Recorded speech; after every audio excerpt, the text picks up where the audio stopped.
A mão de Miguel tremia ao segurar o cartão de crédito dourado, um presente de um estranho que acabara de salvar sua vida, ou destruí-la. Em plena Praça do Rossio, sob o olhar indiferente dos turistas, ele jurou que só usaria para o remédio do filho, mas o destino, cruel e caprichoso como as águas do Tejo, tinha outros planos. Quando o caixa piscou e disse, aprovado, Miguel sentiu o mundo ruir. Não era só dinheiro, era uma porta para segredos que ele nunca imaginou abrir. Lisboa acordava com o habitual bulício de tramos rangendo nas colinas íngremes e o aroma de pastéis de nata escapando das confeitarias antigas. Miguel Santos, 32 anos, pai solteiro de um menino de 7 chamado Tomás, arrastava-se pela calçada do Carmo com o peso de uma mochila surrada e uma dívida que crescia como as eras nas fachadas barrocas. Sua esposa, Ana, partira há 3 anos, vítima de um câncer implacável que devorara não só sua vida, mas também as economias do casal. Desde então, Miguel equilibrava turnos exaustivos como garçom em um restaurante de bairro alto com noites insones ao lado da cama de Tomás, cujo coração frágil exigia remédios caros e consultas intermináveis no Hospital de Santa Maria. Naquela manhã de outono, o sol filtrava-se através das folhas amareladas das árvores no Jardim da Estrela, onde Miguel se sentara para contar as moedas. Tomás brincava debilmente com um carrinho de brinquedo quebrado, sua risada fraca e quando como um lembrete doloroso da inocência perdida. Papá, quando a mamã volta? Perguntara ao menino na véspera, e Miguel, com o peito apertado, inventara mais uma história sobre anjos em Fátima. Mas a verdade era mais pesada. Sem o pagamento da próxima fatura médica, Tomás seria transferido para uma ala pública superlotada, longe dos especialistas que o mantinham vivo.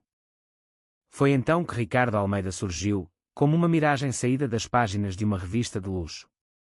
Aos 40, o bilionário lisboeta era o epítome do sucesso discreto, herdeiro de uma fortuna em vinhos do Douro e fundador de uma rede de startups de tecnologia sustentável. Ricardo navegava pela cidade em um Mercedes elétrico silencioso, evitando os flashes dos paparazzi que o perseguiam desde que seu noivado com o modelo espanhol fora revelado, e subsequentemente anulado, pela imprensa sensacionalista. Gay assumido em um país onde o casamento igualitário era lei, mas os sussurros de preconceito ainda ecoavam nos salões da alta sociedade, Ricardo carregava suas próprias cicatrizes, uma infância em uma família conservadora de Porto, onde o pai o deserdara temporariamente por escolhas erradas, e relacionamentos fugazes que terminavam em julgamentos velados. Ele parara no jardim para uma ligação rápida, o telefone colado ao ouvido enquanto discutia investimentos em energias renováveis. Foi o choro abafado de Tomás que o distraiu, não um berro histérico, mas um soluço quieto, como o de quem aprendera cedo a esconder a dor. Ricardo desligou o aparelho e aproximou-se, os olhos castanhos suavizando-se sob as lentes de armação fina. Está tudo bem? Perguntou, ajoelhando-se ao nível da criança. Miguel ergueu o olhar, exausto, e murmurou um sim automático, mas Ricardo viu além, as olheiras profundas, as unhas roídas, o envelope amassado de uma conta médica escapando da mochila. Em minutos, a conversa fluiu como o vinho tinto que Ricardo tanto apreciava. Miguel, relutante no início, contou fragmentos de sua história, a perda de Ana, a luta diária, o medo de falhar com Tomás. Ricardo ouviu sem interrupções, sua empatia genuína contrastando com a imagem fria que a mídia pintava dele como um playboy solitário. Quando Miguel mencionou o remédio custando 300 euros que ele não tinha, Ricardo não hesitou, tirou da carteira um cartão Black ilimitado e estendeu-o, use isso. Sem perguntas. Considera o empréstimo de um estranho que já foi criança doente um dia.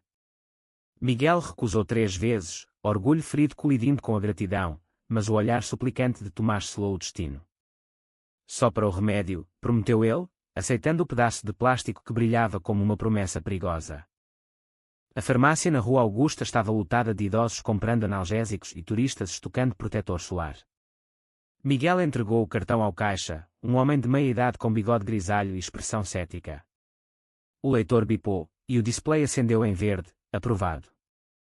Mas então, em um lapso que Miguel atribuiria mais tarde ao cansaço, ele viu o nome gravado no verso, Ricardo Almeida, e um impulso irracional o invadiu.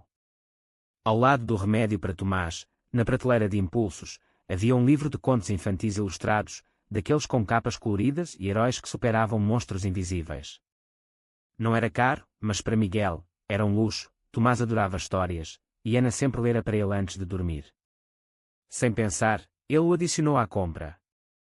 O total subiu para 350 euros. O caixa ergueu uma sobrancelha, mas processou. Quando Miguel saiu, com a sacola na mão e Tomás correndo à frente, ele não imaginava que o sistema antifraude de Ricardo recebera um alerta imediato. Em seu escritório panorâmico na Avenida da Liberdade, com vista para o Castelo de São Jorge, Ricardo checou o app no celular, compra na farmácia central, 350 euros. Um sorriso curvou seus lábios, não era extravagância, mas um gesto humano em um mundo de transações frias. Ele decidiu rastrear o endereço via GPS do cartão, uma curiosidade inofensiva, pensou. Mas o que encontrou foi o endereço de Miguel em Alfama, um bairro labiríntico de ruas estreitas e fado melancólico, onde a pobreza se entrelaçava com a história como videiras entre liças antigas. Dias se passaram em uma rotina frágil. Tomás devorava o livro à noite, sua voz fraca ganhando força ao imitar dragões e princesas, e Miguel sentia uma faísca de esperança que não ousava nomear. Ele tentara devolver o cartão por correio, mas o endereço de Ricardo era uma caixa postal confidencial. Em vez disso, escreveu uma nota de agradecimento e enviou para a empresa de vinhos Almeida e Filhos, no coração do Chiado. Obrigado por um gesto que salvou mais que uma vida, rabiscara, assinando com seu nome completo. Ricardo recebeu a carta naquela tarde chuvosa, enquanto assinava contratos em uma reunião com investidores brasileiros.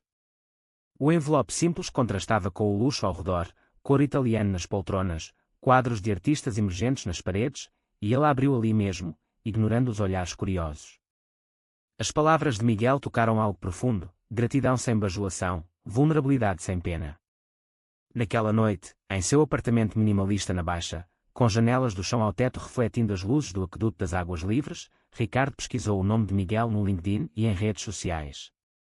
Encontrou fotos antigas de uma família feliz, postagens esporádicas sobre Tomás em parques de Lisboa, e nada mais, nenhum sinal de amargura, apenas resiliência quieta. Impulsionado por um misto de culpa e fascínio, Ricardo dirigiu até Alfama na manhã seguinte.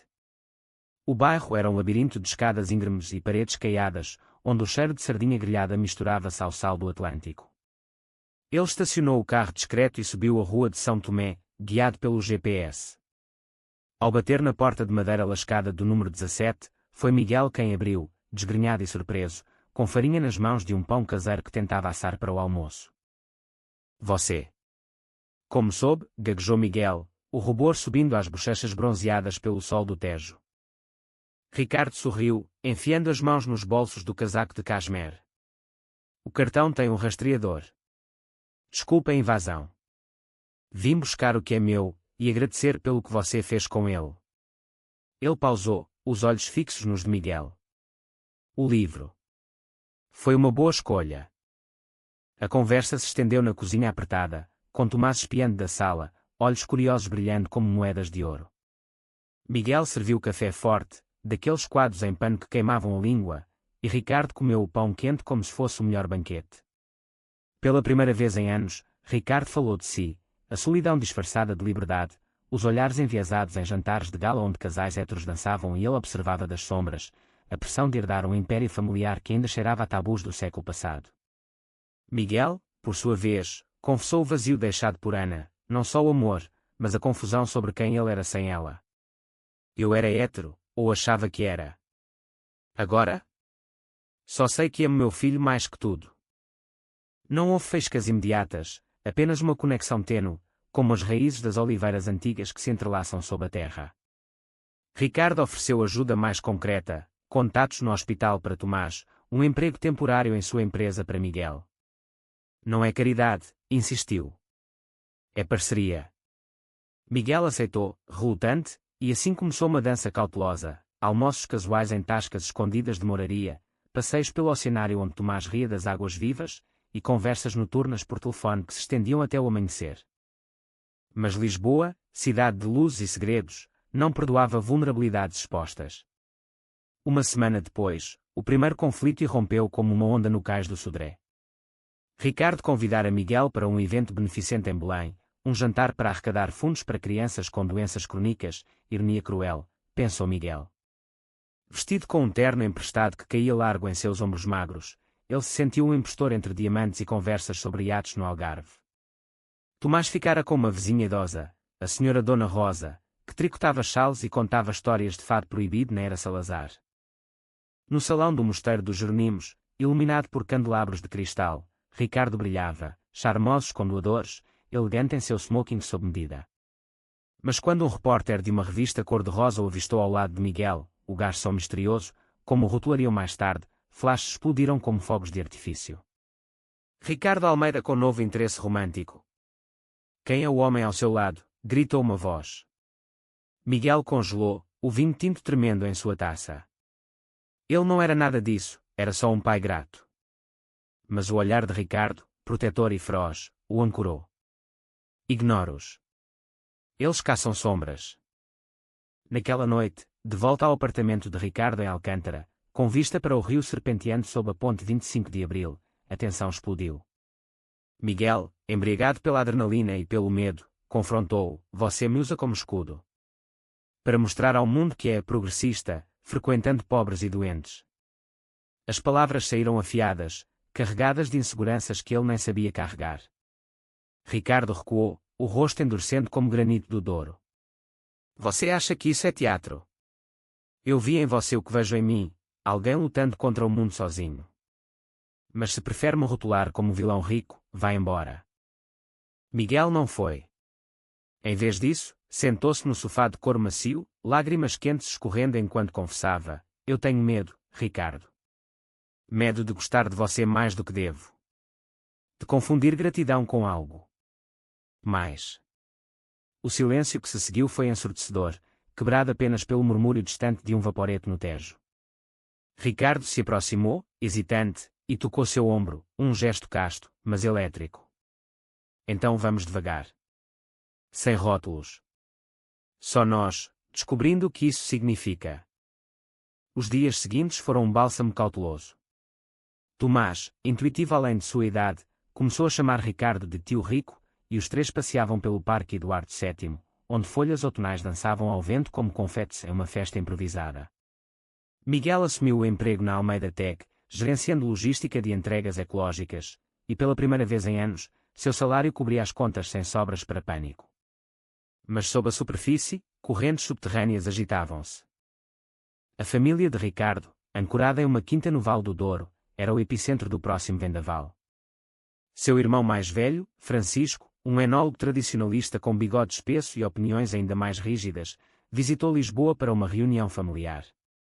Francisco, casado com 3 filhos e devoto das missas em Lamego, nunca perdoara completamente o estilo de vida do irmão.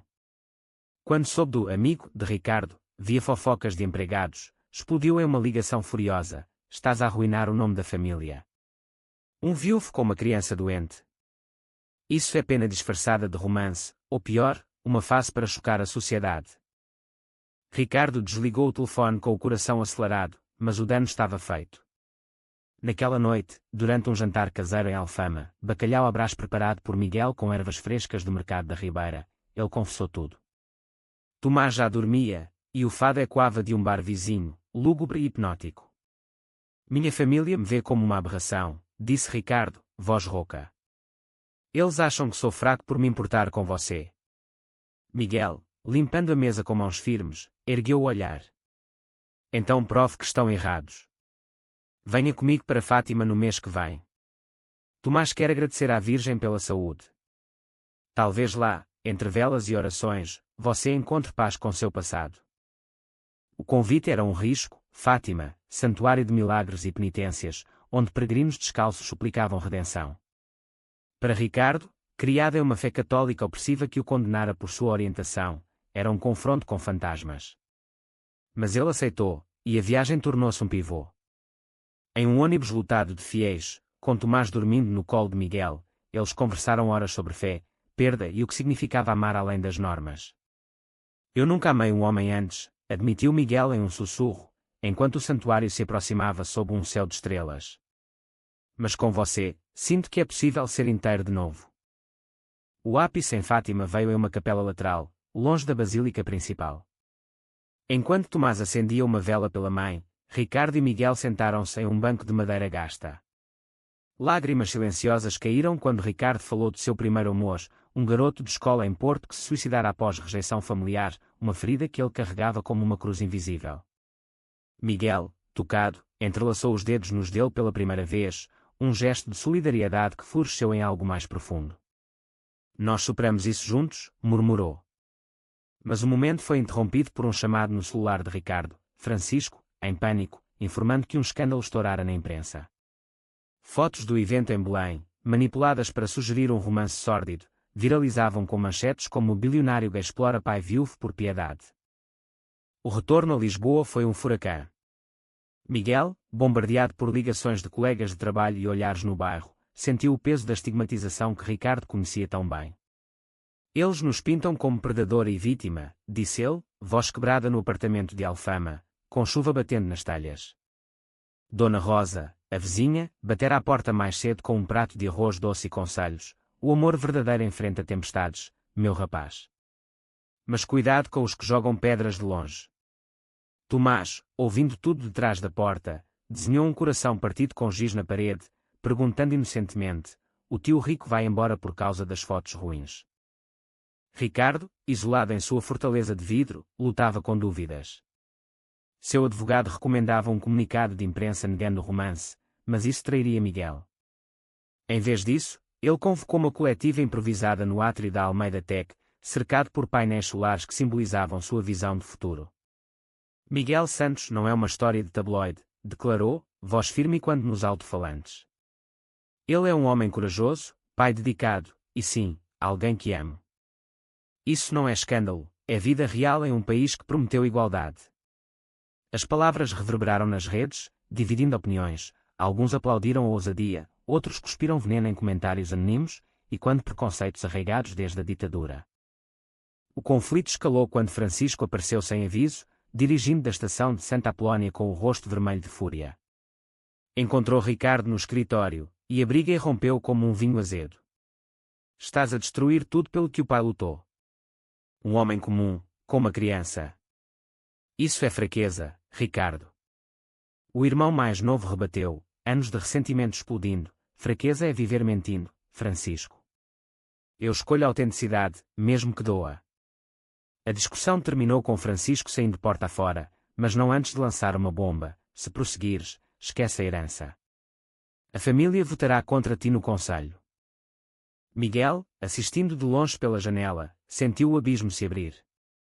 Ele não queria ser o catalisador de uma ruptura familiar. Naquela noite, em um café escondido no bairro Alto, sob o neon pescante de bares de fado, ele confrontou Ricardo: "Eu te amo, mas não posso ser a razão para você perder tudo. Volte para sua família. Tomás e eu sobrevivemos antes." As palavras foram um soco, e Ricardo, olhos marejados, saiu sem responder, deixando Miguel com o eco de risadas de turistas alheios. Os dias que se seguiram foram um purgatório. Ricardo mergulhou em reuniões no Douro, supervisionando colheitas de uvas que pareciam amargas em sua boca. Miguel, por sua vez, renunciou ao emprego, voltando aos turnos noturnos no restaurante, onde clientes sussurravam sobre "o amigo do bilionário". Tomás adoeceu novamente, febre alta exigindo hospitalização, e Miguel voou ao seu lado, orando em silêncio por um milagre que não viria de santuários, mas de corações humanos. O ponto de virada veio em uma noite de novembro, quando uma tempestade atlântica açoitou Lisboa com ventos uivantes. Ricardo, incapaz de suportar o silêncio, dirigiu pelas ruas encharcadas até Alfama, o carro derrapando nas pedras lisas. Bateu à porta às 2 da manhã, encharcado e vulnerável. "Eu votei contra mim mesmo no conselho", confessou, voz trêmula. "Perdi ações, perdi respeito, mas ganhei clareza. Você e Tomás são minha família agora. Se me quiserem." Miguel, com olheiras de noites insones, puxou-o para dentro. Na cozinha iluminada por uma lâmpada fraca, eles choraram, riram, e finalmente se abraçaram, não como amantes em um filme, mas como sobreviventes que escolhiam lutar juntos. Tomás, acordado pelo barulho, correu para eles, e o trio formou um círculo apertado, o mundo lá fora esquecido. Mas o destino, sempre tramando, reservava uma reviravolta final. Semanas depois, durante uma consulta rotineira no hospital, os médicos anunciaram o improvável: o coração de Tomás estabilizara-se o suficiente para uma cirurgia experimental, financiada por uma fundação anônima, na verdade, criada por Ricardo em segredo, usando lucros de suas startups para ajudar crianças como Tomás. A notícia veio com outra: Francisco, tocado por uma carta de Tomás desenhando a família unida, ligara para se desculpar. "Eu estava errado, irmão. O amor não tem pedigree." No Natal, sob as luzes cintilantes da Praça do Comércio, com o Tejo calmo refletindo fogos de artifício, Ricardo e Miguel trocaram votos discretos em uma cerimônia civil íntima, com Tomás como testemunha mirim segurando um buquê de flores silvestres. A imprensa, outrora cruel, agora celebrava a história da redenção de Lisboa. Mas para eles, não era redenção, era renascimento. Anos se passaram, e a vida tecia novos fios.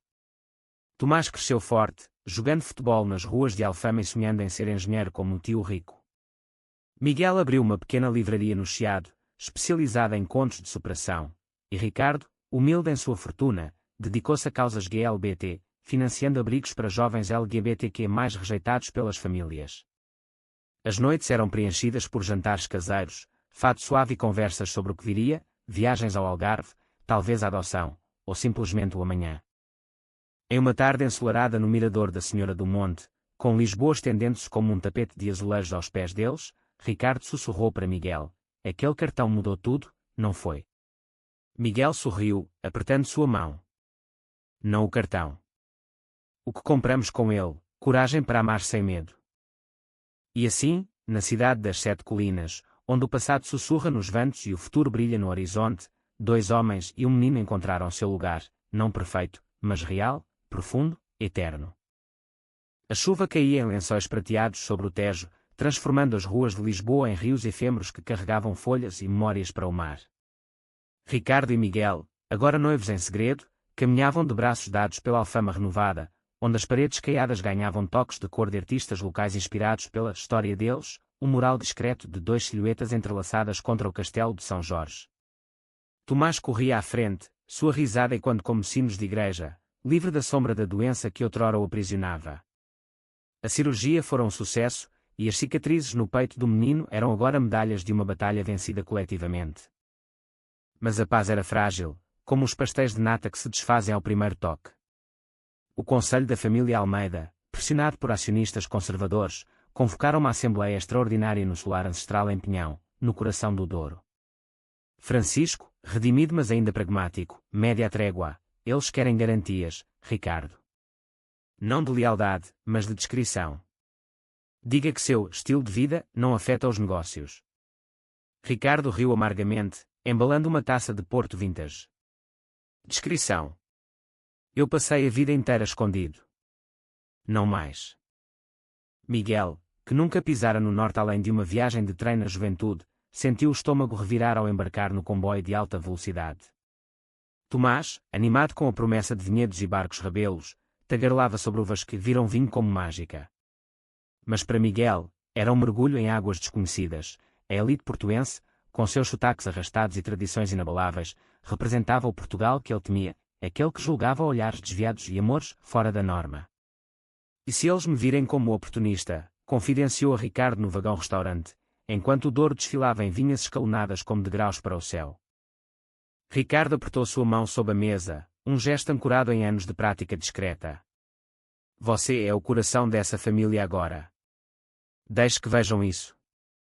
A chegada ao solar foi um espetáculo, uma mansão do século XVIII com torres de granito e jardins labirínticos, onde empregados em libré serviam petiscos de queijo da serra e amêndoas torradas.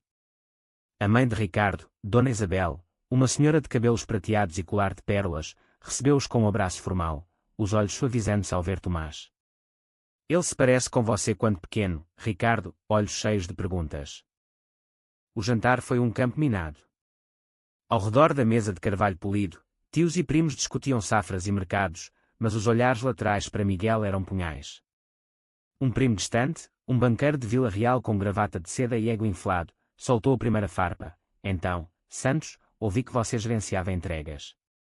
Impressionante como um cartão pode abrir portas, não é? O silêncio caiu como névoa do rio.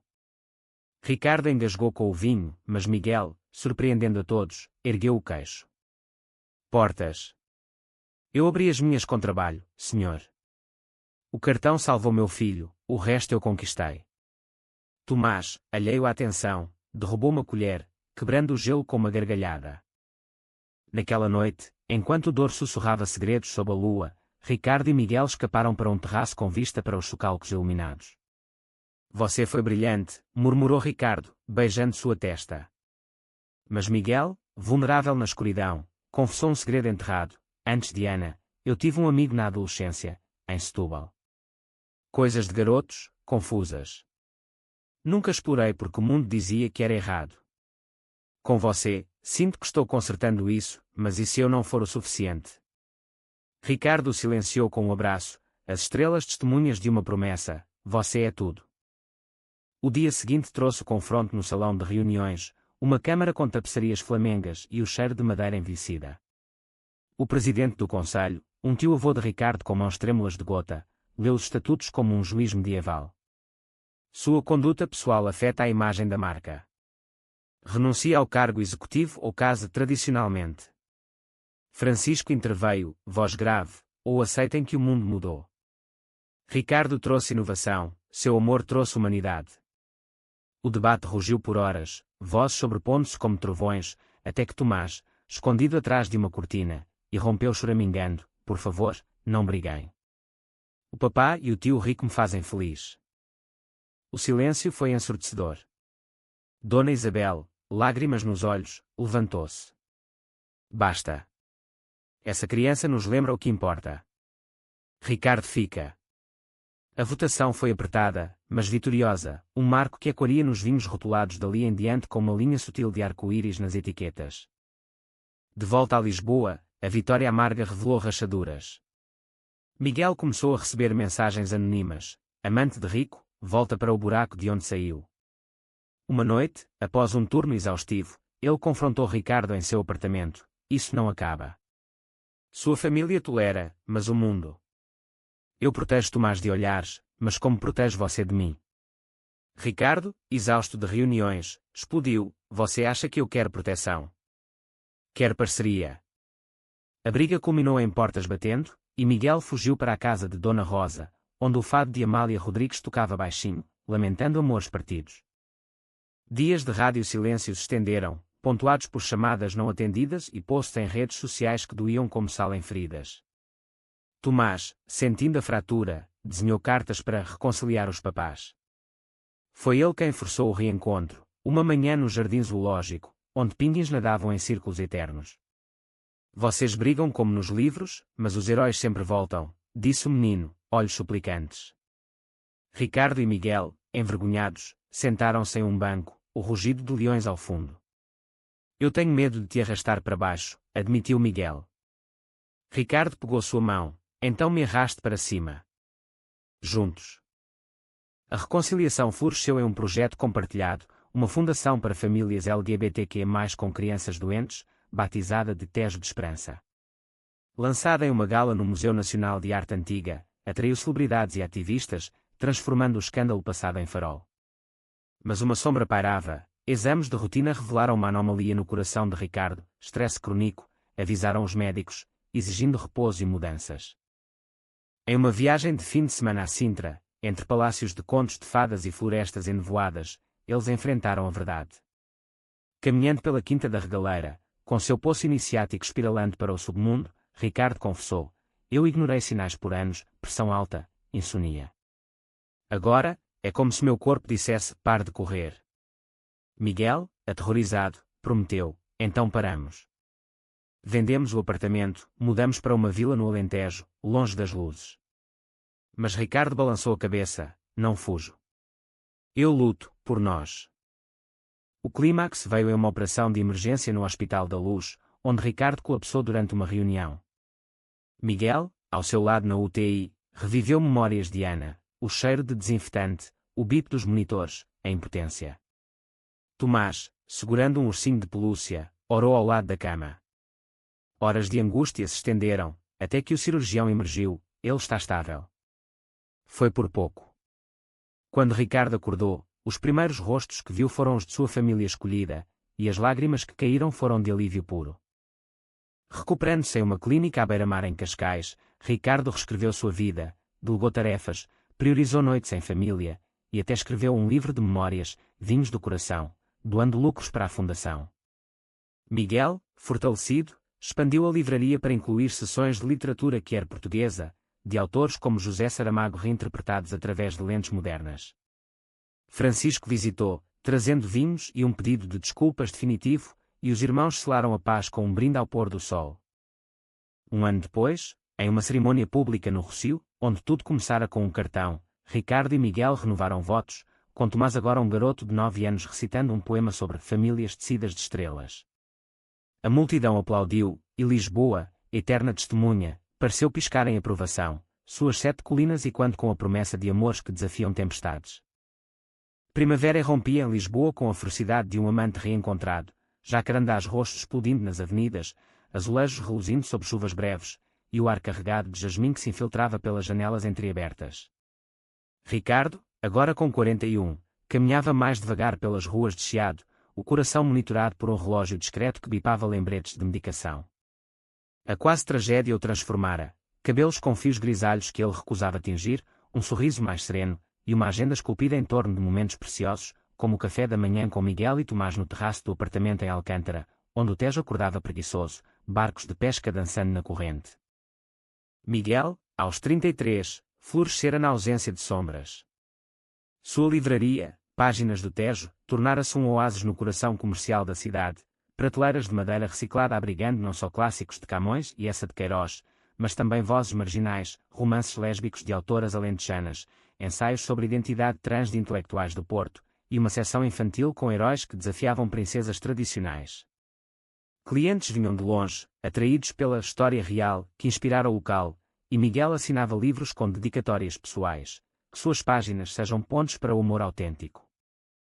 Tomás, aos 10, era o sol da família, esperto como um pardal de alfama, com o coração forte o suficiente para futebol nas quadras do bairro Alto e sonhos de navegar o Tejo em um veleiro próprio. Ele frequentava uma escola inclusiva em Belém, onde aulas de história celebravam o casamento igualitário como marco de 2010, e amigos o chamavam de o garoto do bilionário, sem malícia, apenas curiosidade infantil.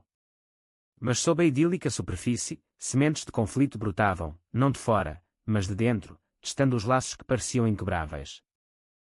Tudo começou com uma carta anônima, entregue por correio na livraria uma tarde de maio.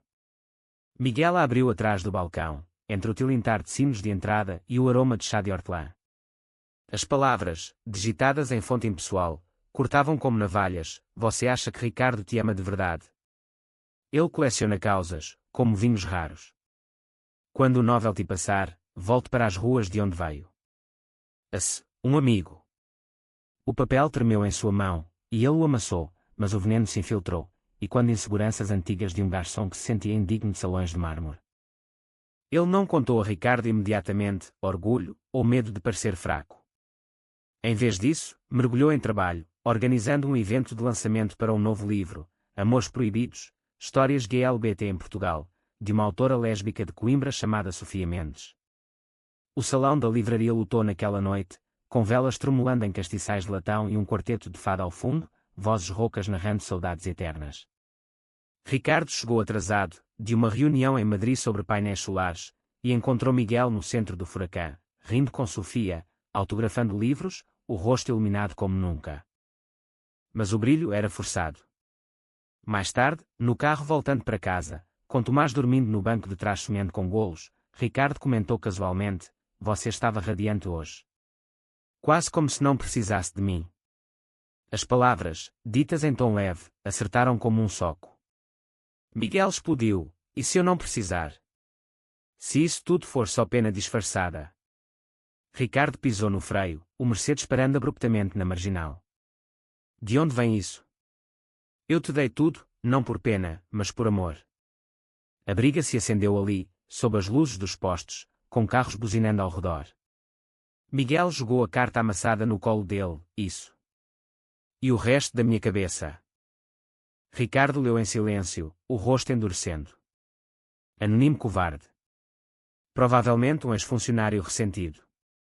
Mas Miguel balançou a cabeça, lágrimas quentes: ou verdade.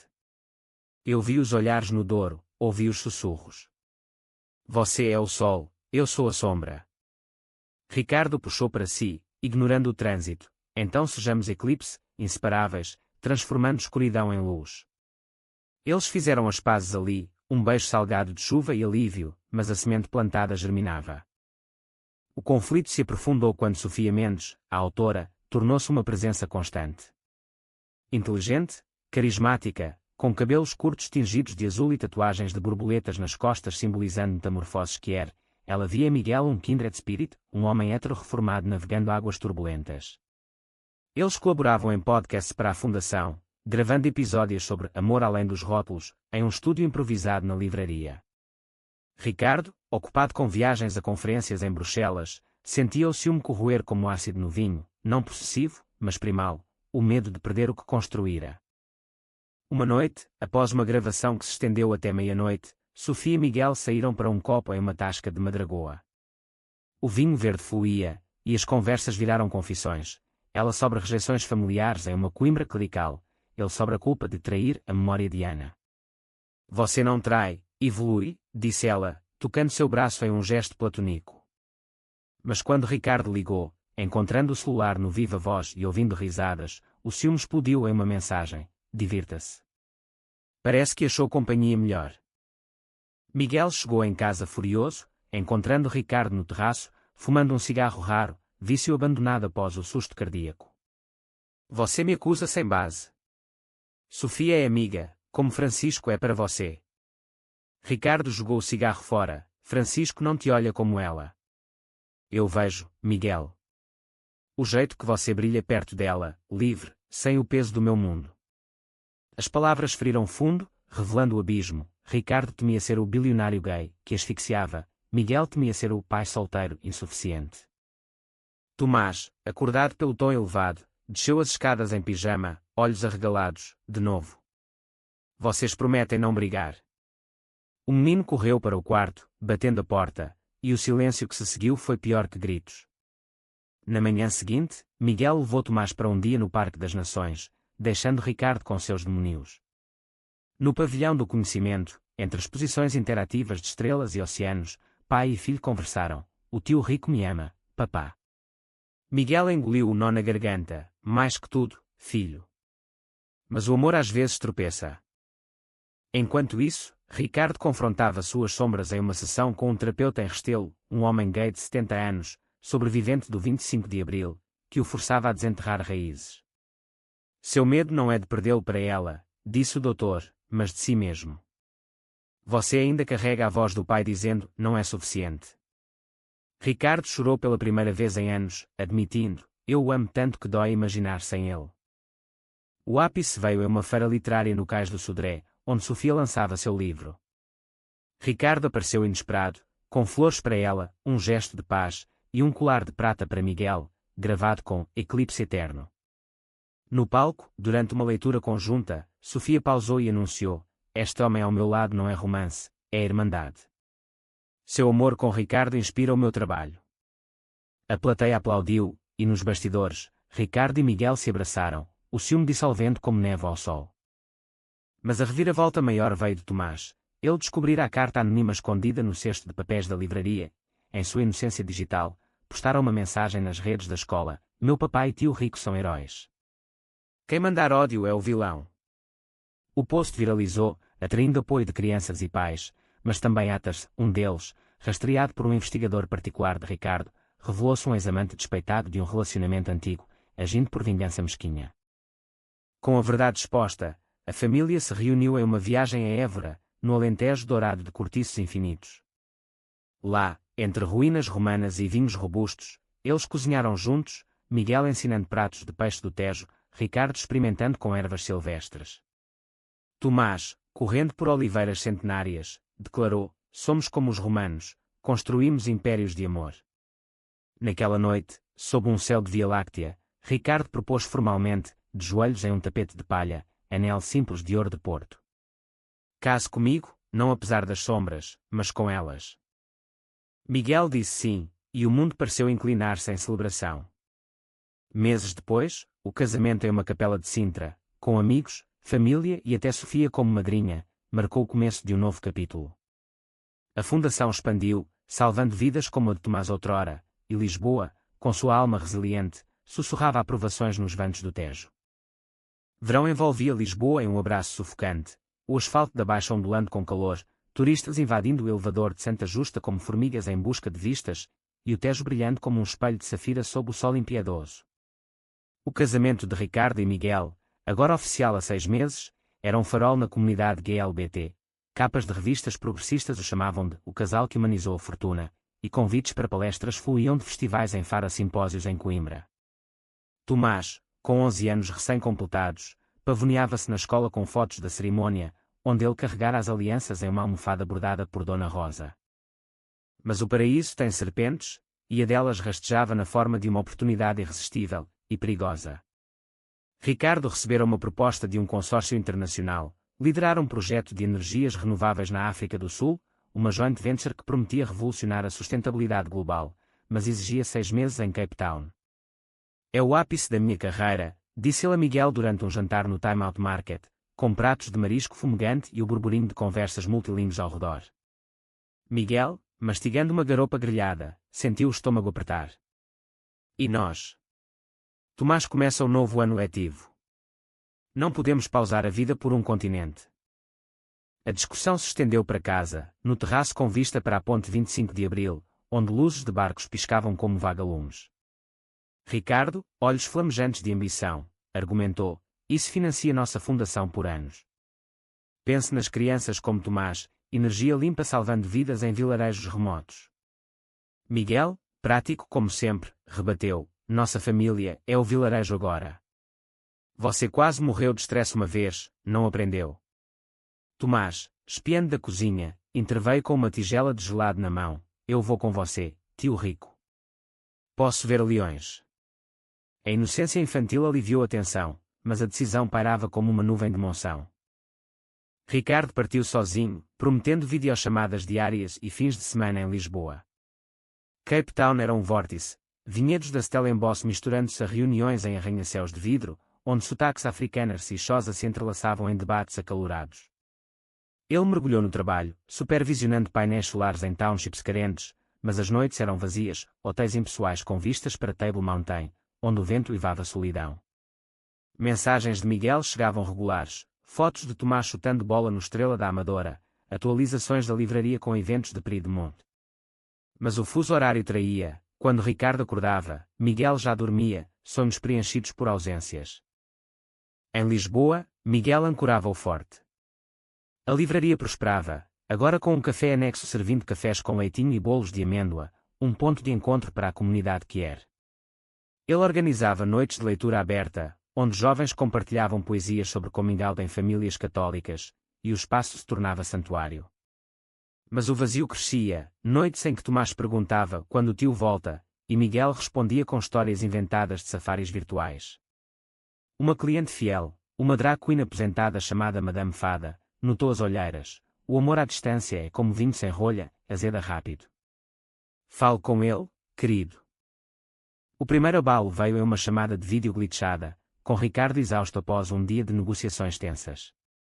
"Sinto falta de você", murmurou ele, mas o sinal caiu, deixando Miguel com estática e dúvidas.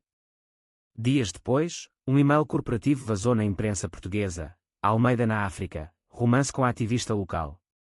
Fotos borradas mostravam Ricardo em um jantar de gala com uma engenheira sul-africana, Zara Nkosi, bela, inteligente, com dreads trançados e um sorriso que iluminava salas de conferência. Nada romântico, apenas networking, mas os tabloides sensacionalistas torceram: "Bilionário troca Lisboa por paixão africana." Miguel leu o artigo no balcão da livraria, coração martelando como o sino da sede de Lisboa. Clientes comentavam baixinho: "Coitado, o viúvo. Sempre os ricos." Ele ligou para Ricardo, mas a caixa postal respondeu. Horas de angústia se estenderam, culminando em uma mensagem impulsiva: "Se é isso que quer, vá. Tomás e eu ficamos bem." Ricardo, no meio de uma tempestade em Joanesburgo, viu a mensagem no aeroporto e pegou o primeiro voo de volta, ignorando o conselho de assessores. Ele chegou a Lisboa ao amanhecer, o avião aterrissando no Humberto Delgado sob um céu cor-de-rosa. Dirigiu direto para Alfama, não um apartamento luxuoso, mas a casa original de Miguel, agora um refúgio de fim de semana, com paredes e quando memórias. Bateu à porta, e Miguel abriu, desgrenhado e furioso, com Tomás ainda dormindo ao fundo. "Você veio explicar ou terminar", rosnou. Ricardo, joelhos fracos de jet lag, caiu de joelhos: "Explicar. Zara é aliada, não amante." Mas eu errei, mergulhei no trabalho para fugir do medo de falhar com vocês. Lágrimas escorreram, e Miguel, coração partido mas inteiro, o ergueu. O medo é nosso vilão comum. Derrotemo-lo juntos. Mas a separação revelara fissuras mais profundas. Ricardo retornou à África por 2 semanas finais, mas com Miguel ao lado, uma lua de mel forçada em meio a negociações. Em Cape Town, eles exploraram a Península do Cabo, com Tomás em um acampamento de férias em Setúbal, e o projeto floresceu, painéis solares iluminando escolas em Soweto, inspirados na jornada de Tomás. Zara, ao conhecê-los, tornou-se amiga, convidando-os para um braai tradicional onde histórias de apartheid se entrelaçavam a risadas. Vocês me lembram porque luto, disse ela, brindando com roubos. De volta, o outono trouxe um teste maior, a fundação enfrentava um escândalo, denúncias de desvio de fundos por um gerente inescrupuloso, um homem hétero-casado que usara a causa para lavar dinheiro de negócios ilícitos. A imprensa atacou, escândalo na Tejo de Esperança, o amor gay esconde corrupção. Ricardo e Miguel, unidos, convocaram uma auditoria independente, demitindo o culpado e reestruturando com transparência radical. Noites foram passadas em planilhas e reuniões, mas emergiram mais fortes, com doações recordes fluindo de apoiadores tocados pela honestidade. Tomás, maduro além dos anos, ajudou com um drive de arrecadação escolar, vendendo limonada com cartazes, salve o amor verdadeiro. O menino, ao crescer, começou a questionar sua própria identidade, e seu gostar de meninos e meninas. Miguel e Ricardo, guias pacientes, compartilharam histórias, de confusões juvenis a aceitações adultas, sendo uma tapeçaria de normalidade que era. O ano terminou em uma gala no Coliseu dos Recreios, onde a Fundação relançou-se com prémios para ativistas. Ricardo discursou, voz firme, o amor não é perfeito, é resiliente. Miguel, ao seu lado, sussurrou, como nós. E sob aplausos, com Tomás acenando da primeira fila, eles dançaram uma valsa lenta, o mundo desfocado em um borrão de luzes e promessas. Inverno pintava Lisboa de tons frios, neva abraçando o castelo de São Jorge como um manto de segredos, Natal iluminando as ruas com guirlandas e o aroma de castanhas assadas nos fornos de Belém. Ricardo e Miguel, agora em uma rotina ritmada como o fado, dividiam o ano entre a cidade e uma vila restaurada no Douro que Ricardo comprara como refúgio, um lugar de vinhas e paz, onde Tomás aprendia a podar uvas com Francisco, o tio agora aliado inabalável. A fundação prosperava, expandindo para abrigos em Faro e Porto, e a livraria de Miguel tornara-se editora boutique, publicando vozes silenciadas da comunidade trans e bi. Mas o destino, caprichoso como o Atlântico, reservava uma torção que testaria os alicerces de seu amor, a chegada de um fantasma do passado de Ricardo. Ele se chamava Diogo Ferreira, o amor de juventude em Porto, o garoto que se suicidara após rejeição familiar, mas cuja família, agora arrependida, buscava Ricardo para um memorial. A mãe de Diogo, Dona Clara, uma viúva de 70 anos com olhos assombrados por culpa, escreveu, você foi o último que o amou de verdade. Ajude-nos a honrá-lo. Ricardo, lendo a carta em uma manhã nevada no Douro, sentiu o passado ressurgir como um vinho envelhecido demais. Ele contou a Miguel durante um passeio pelo rio, barcos rabelos balançando suavemente. Diogo era meu primeiro tudo, beijos roubados em becos, promessas sussurradas. Sua morte me quebrou. Miguel, pisando pedras lisas, apertou sua mão, então vamos curar isso. Honre conosco. Eles aceitaram o convite para o memorial em uma igreja gótica de Ribeira, onde velas tremulavam e o órgão ecoava hinos solenes. Tomás ficou com Dona Isabel, e os 2 homens viajaram sozinhos, o trem Alto Douro cortando vinhedos adormecidos. Em Porto, a cidade de Ricardo natal, memórias inundaram, ruas de azulejos azuis onde ele e Diogo sonhavam fugir para Lisboa, a livraria Lelo onde liam versos proibidos. O memorial foi íntimo, família, amigos antigos, e um discurso de Ricardo que cortou o ar como navalha. Diogo me ensinou que amar é arriscar tudo. Sua perda nos lembra, não espere para dizer, eu te amo. Dona Clara chorou, abraçando-o, ele falava de você como um herói. Mas na saída, um primo de Diogo, amargo e bêbado, cuspiu, você o levou àquilo, seu estilo, o matou. As palavras ecoaram, reabrindo feridas que Ricardo pensara cicatrizadas. De volta ao hotel no Foz do Douro, com ondas atlânticas rugindo abaixo, Ricardo desabou. E se ele tiver razão? Meu amor traz dor.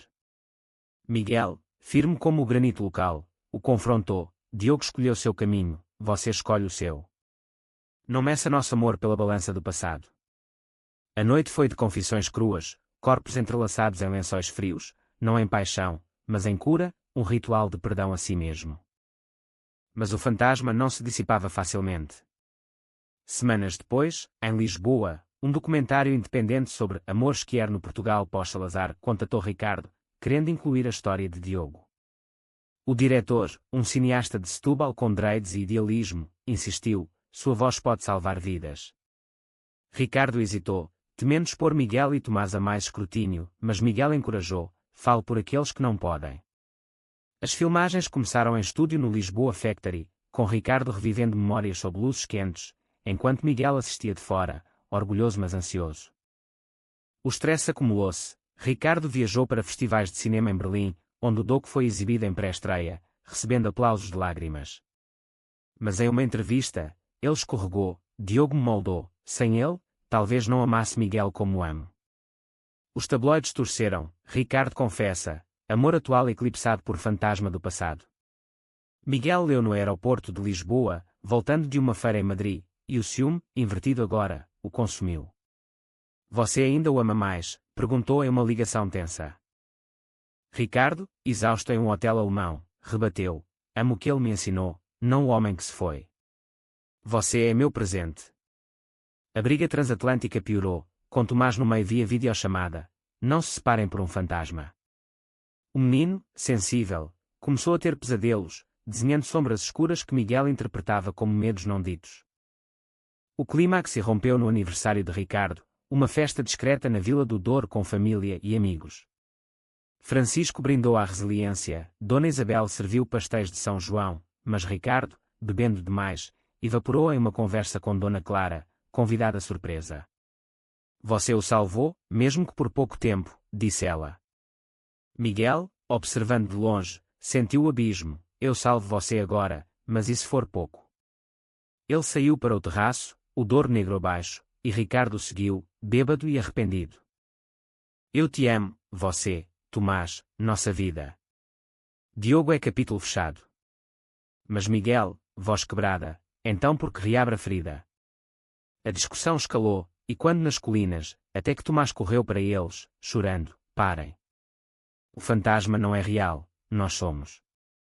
O menino os arrastou para dentro, forçando um círculo de mãos unidas ao redor de uma fogueira crepitante.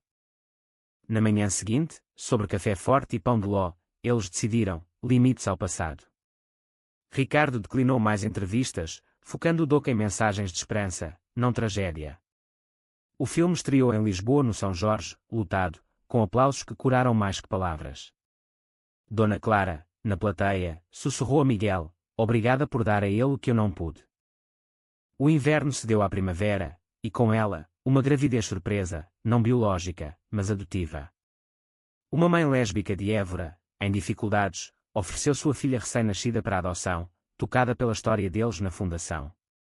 Sofia Mendes, agora tia honorária, ajudou nos papéis. A menina, batizada de Luna, chegou em uma noite de lua cheia, chorando suave como o Tejo em maré baixa.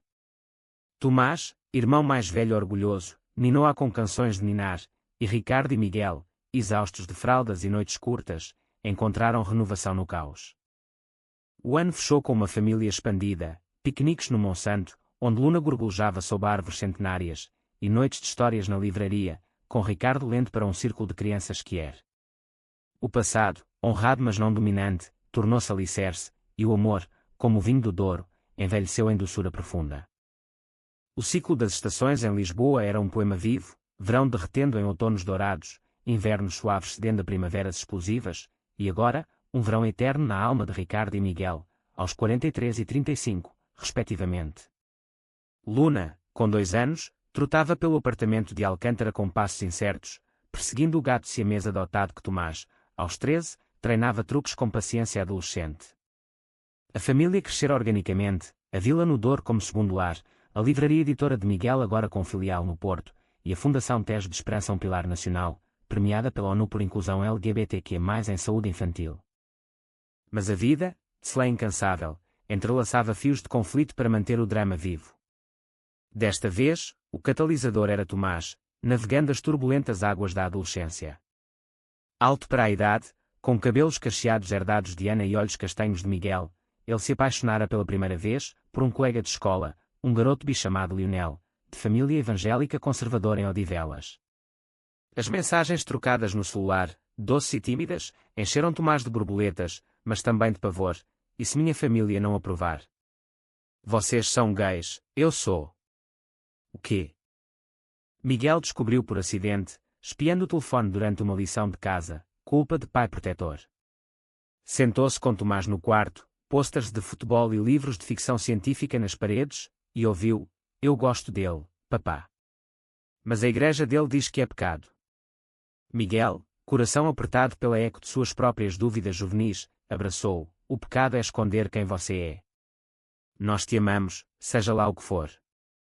Mas o medo se instalou. E se o mundo machucasse seu menino como machucara a eles? Ricardo, consultado à noite enquanto Luna dormia no berço ao lado, propôs mediação: convidar Lionel para jantar. Mostre que amor é ponte, não muro. O jantar aconteceu em uma sexta chuvosa, com arroz de pato fumegante e vinho sem álcool para os meninos. Lionel chegou nervoso, cabelos loiros penteados e camisa engomada, olhos desviando para Tomás. A conversa fluiu: escola, sonhos de Lionel em se tornar ilustrador de quadrinhos que era, mas então o telefone do garoto tocou, a mãe, exigindo explicações. Você está com aqueles influenciadores.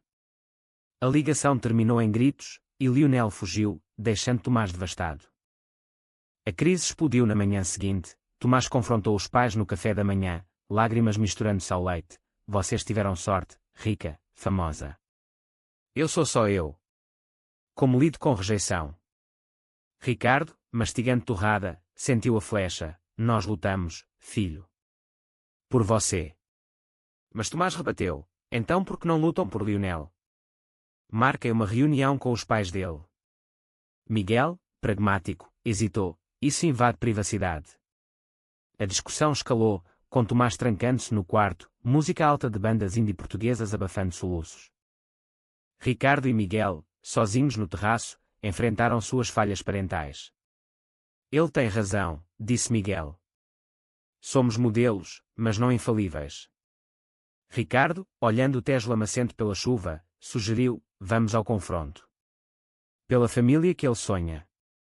Eles marcaram um café com os pais de Lionel em Odivelas, um subúrbio de blocos cinzentos e igrejas neon, um lugar onde o conservadorismo se enraizava como era em concreto. A reunião no café modesto, com cheiro de bifanas e pastéis de bacalhau, foi um campo de batalha verbal. O pai de Lionel, um mecânico de mãos calejadas e Bíblia no bolso, acusou: vocês corrompem nossos filhos com agendas liberais. A mãe, com lenço na cabeça e olhos inflamados, acrescentou: meu menino era normal até conhecer o seu. Ricardo, calmo mas firme, rebateu: normal é amar sem medo. Nós não corrompemos, empoderamos. Miguel, tocando o braço do homem: eu era como você, pai viúvo, cético.